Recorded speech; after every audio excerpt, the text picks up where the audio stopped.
भाई ये हट ना ये सो घोड़ा की कबर हैकर है ये हाँ ये घोड़ा के नीचो घोड़ा के मुंह ये धरतो अगर ये मुंह घोड़ा का घोड़ा की कबर में तो घोड़ा मुंह नहीं रहे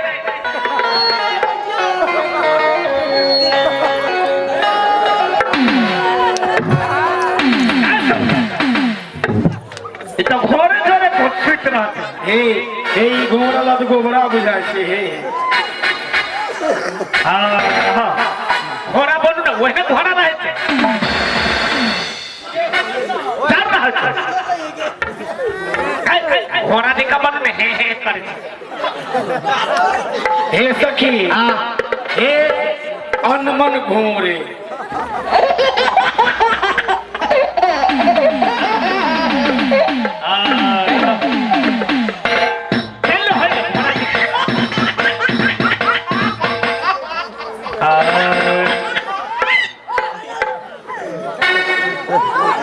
घोरबा छमका बेटिया में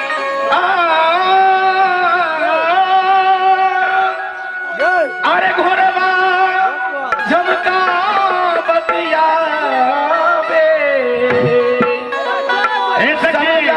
पहुनवा देखू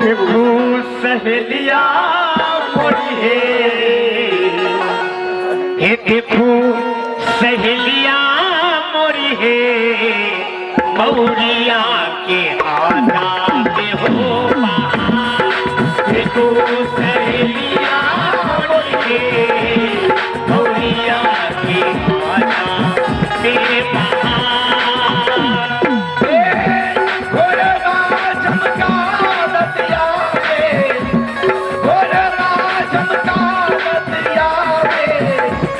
सबला पहुनवा देखू सहेलिया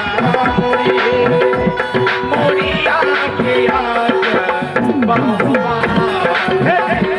सहेलिया मोरी हे मौरिया के सहेलिया मोरी हे मौरिया के आजाद हो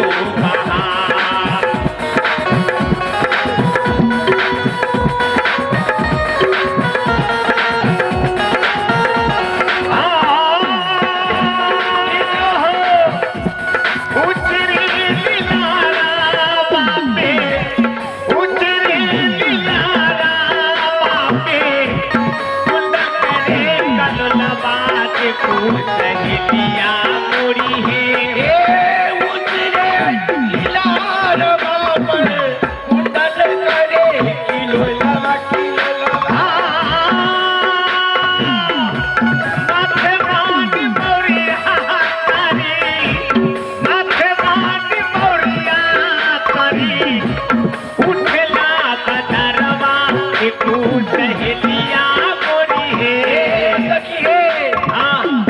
देखो सहेलिया मुड़िए मुड़िया के आजा सहेलिया मुड़िए मुड़िया के आजा सहेलिया मोरी हे मौरिया के आजाद हो ओ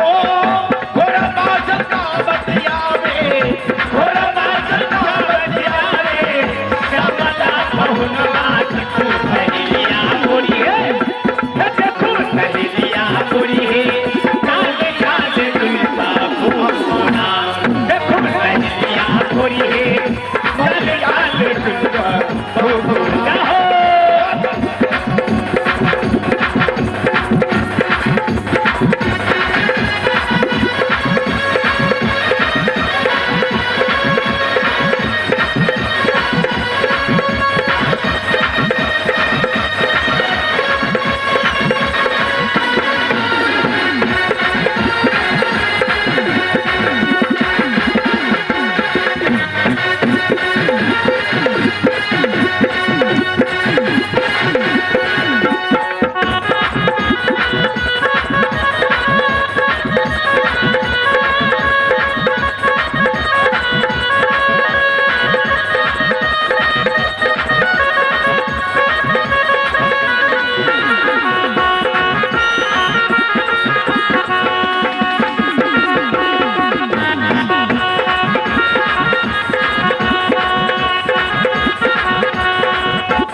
अब रामचंद्र भगवान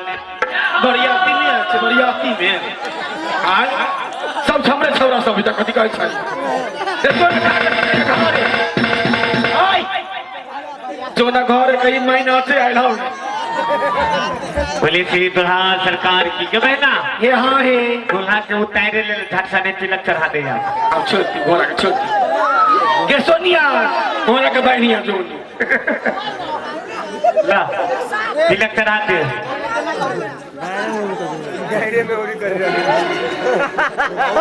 कई पटिया बिछा ना पटिया चलो एक महीना के तिलक के चढ़ाता है से बोले बोलबे न कछ तिलक चढ़े वाला अलगे छे ने यही बापू कहू कि हमरे